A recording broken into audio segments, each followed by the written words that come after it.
Hello everyone, तपस्या education में आप सभी का स्वागत है। आज की क्लास में हम लॉरेंस कोहलबर्ग के नैतिक विकास के सिद्धांत के बारे में डिस्कस करेंगे। इसके पहले हमने जीन पियाजे की कॉग्निटिव डेवलपमेंट की थ्योरी और वाइगोत्स्की की जो कॉग्निटिव डेवलपमेंट की थ्योरी है उसको डिटेल में डिस्कस किया है। इसी प्लेलिस्ट में आपको वो क्लास मिल जाएगी। आपको काफ़ी हेल्प मिलेगी उन क्लासेस से, क्योंकि सारे कॉन्सेप्ट मैंने उसमें डिटेल में कवर किए हैं। जो कॉग्निटिव डेवलपमेंट के 4 स्टेजेस हैं और वाइगोत्स्की का जो सिद्धांत है उसमें जेड-पीडी क्या है, इसका फोल्डिंग क्या है, एमकेओ क्या है, सोसाइटी कल्चर का कैसा रोल है, इन सारी बातों को आपने काफ़ी डिटेल में समझा है। तो वो थ्योरी आपको काफ़ी हेल्प करेगी, उसे आप देखिएगा। अभी हमने 2019 के पेपर को डिस्कस किया है सीडीपी के, जिसमें 60 क्वेश्चन थे और हमने 20 क्वेश्चन करके पूरे 3 क्लासेस में उनको ख़त्म किया है, जिसमें आपने देखा कि 5 से 6 क्वेश्चन आए हुए हैं इन दोनों थ्योरीज़ को मिला के।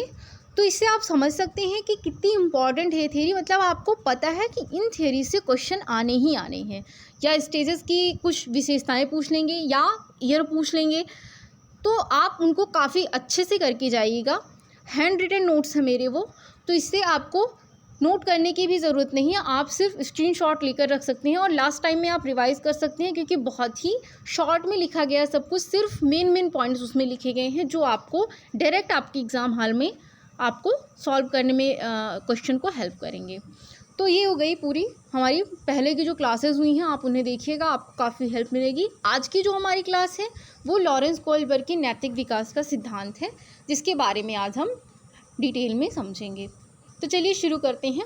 और अगर आपको वीडियो इन्फॉर्मेटिव लगे तो आप लाइक कीजिएगा, जो भी आपके सजेशंस उन्हें कमेंट कीजिएगा कि और आप क्या सीरीज़ चाहते हैं और क्या इम्प्रूवमेंट जो कुछ भी आपको लगे आप कमेंट कर सकते हैं।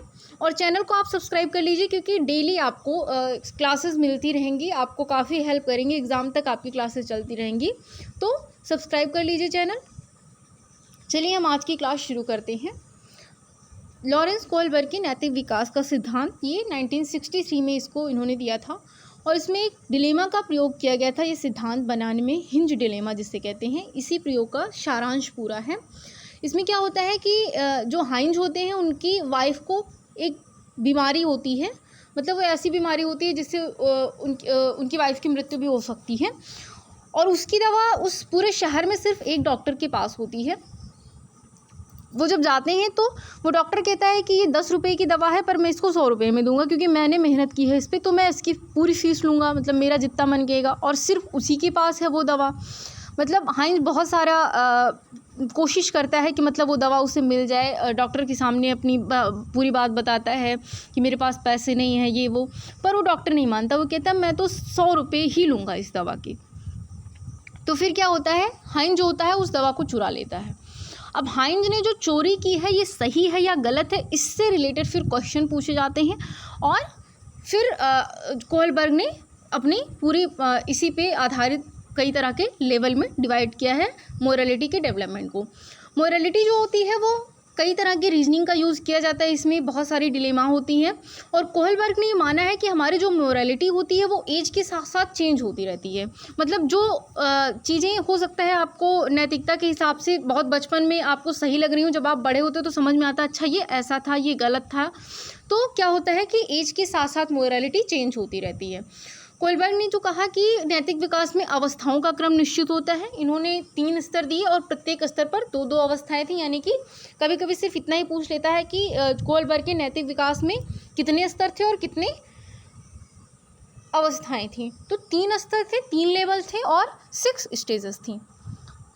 प्रत्येक स्तर में 2-2 अवस्थाएं थी। अब हम देख लेते हैं कि कौन कौन सी लेवल थे। सबसे पहले है प्री कन्वेंशनल यानी पूर्व परंपरागत स्तर, जो 4 से 10 साल है। फिर है कन्वेंशनल यानी कि परंपरागत स्तर, जो 10 से 13 साल है। फिर है उत्तर परंपरागत स्तर यानी पोस्ट कन्वेंशनल, जो 13 और उसके एबव है। अब हम एक एक करके सारे लेवल को देख लेते हैं। सबसे पहले हमारा है pre conventional. Pre conventional level यानी कि पूर्व परंपरागत स्तर। पूर्व परंपरागत स्तर में क्या होता है, ये कहीं ना कहीं पनिशमेंट और रिवार्ड पर बेस्ड होता है। उसमें मतलब इसमें मोरालिटी जैसा पहले शुरू में तो कुछ होता नहीं, 4 साल का बच्चा क्या ही समझेगा, तो वो पनिशमेंट और रिवार्ड बेस्ड होता है इसमें मोरालिटी जो होती है। पहली स्टेज है ओबीडियंस एंड पनिशमेंट ओरिएंटेशन, यानी आज्ञाकारिता है कि अगर आप आज्ञा नहीं मानेंगे तो आपको पनिशमेंट मिलेगा। यानी बच्चा जब छोटा होता है बहुत, तो उसको क्या समझ आता है कि अच्छा अगर मैं अपना होमवर्क नहीं पूरा करूँगा तो कल टीचर मुझे क्लास से बाहर कर देगी, इसलिए वो अपना होमवर्क पूरा करके ले जा रहा है। तो ये क्या हो गया, ये पनिशमेंट ओरिएंटेशन हो गया कि अगर मैं इसको नहीं करूँगा तो मुझे दंड मिलेगा, अगर मैं अपनी टिफ़िन पूरी ख़त्म नहीं करूँगा तो मुझे कार्टून नहीं देखने दिया जाएगा। तो ये ओबीडियंस और पनिशमेंट ओरिएंटेशन हो गया। फिर दूसरी स्टेज जो है वो है personal reward orientation. Personal reward orientation में क्या होता है, टिट फॉर टैट की स्टेज है कि मतलब जैसा तुम मेरे साथ बिहेव करोगे वैसा मैं तुम्हारे साथ बिहेव करूँगा। मोरालिटी की ये स्टेज होती है कि सामने वाला आपके साथ जैसा व्यवहार करेगा आप उसके साथ वैसा ही व्यवहार करेंगे। जैसे आपने देखा होगा छोटे बच्चे कहते हैं कि मैंने अपनी टिफ़िन तुम्हारे साथ शेयर की तो तुम भी अपनी टिफ़िन मेरे साथ शेयर करो, मैंने तुम्हें पेंसिल दिया था तो तुम भी आज मुझे पेंसिल दो। तो ये स्टेज क्या है मोरालिटी की, ये पर्सनल रिवार्ड ओरिएंटेशन की स्टेज है कि यानी मैं जो तुम्हारे लिए करूँ वो तुम मेरे लिए करो।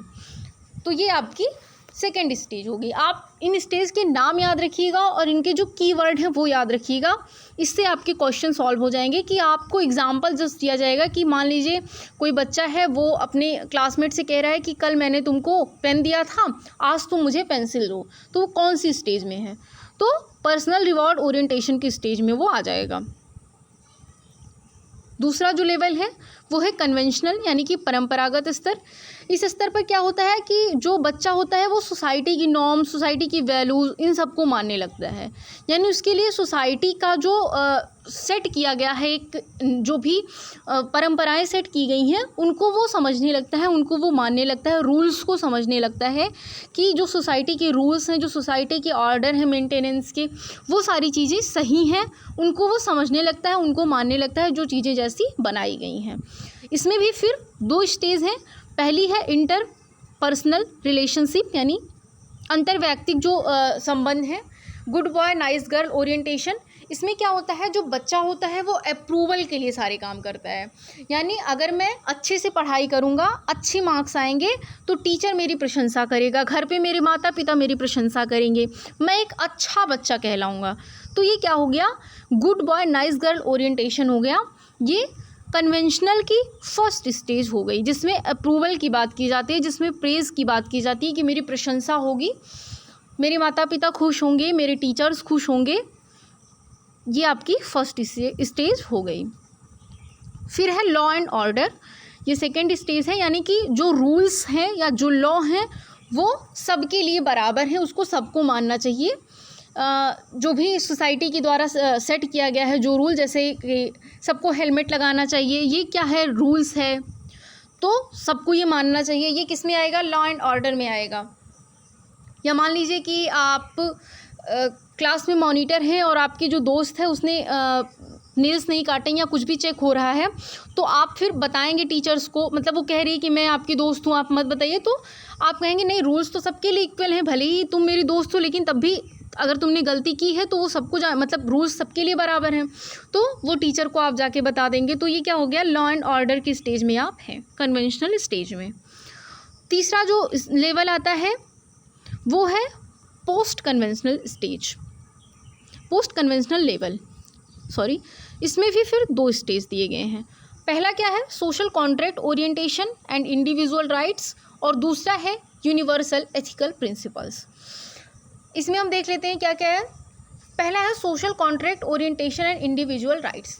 अब इस एज में बच्चा क्या करता है कि सोशल जो भी रूल्स, जो भी रेगुलेशंस बनाए गए हैं वो सही हैं, लेकिन उसके साथ साथ कुछ मानव अधिकार हैं जो अगर उनका मतलब वो सोशल जो भी मतलब नियम सेट किए गए हैं वो अगर किसी के इंडिविजुअल राइट को हार्म कर रहे हैं तो वो बिल्कुल भी मानना ज़रूरी नहीं है। इंडिविजुअल राइट सबसे ज़्यादा इम्पॉर्टेंट है। इस स्टेज में ये बात कही गई है। मान लीजिए जैसे कहीं पे भी एम्बुलेंस से कोई जा रहा है या किसी की जान खतरे में है तो आप रेड लाइट क्रॉस कर दे रहे हैं, तो वहाँ पे क्रॉस करना क्या हो गया, एक इंडिविजुअल राइट का जो है उसको सबसे ज़्यादा इंपॉर्टेंस दी गई है, ना कि रूल्स को। जैसे जब आप सेकेंड लेवल में थे कन्वेंशनल की लॉ एंड ऑर्डर में, तो क्या था कि भले ही वो व्यक्ति मर जाए लेकिन लॉ लॉ है, ऑर्डर ऑर्डर है, सबको मानना है, जब तक रेड लाइट है तब तक आप क्रॉस नहीं करेंगे। लेकिन जब आप इस स्टेज में आ जाते हैं social contract, orientation and individual rights,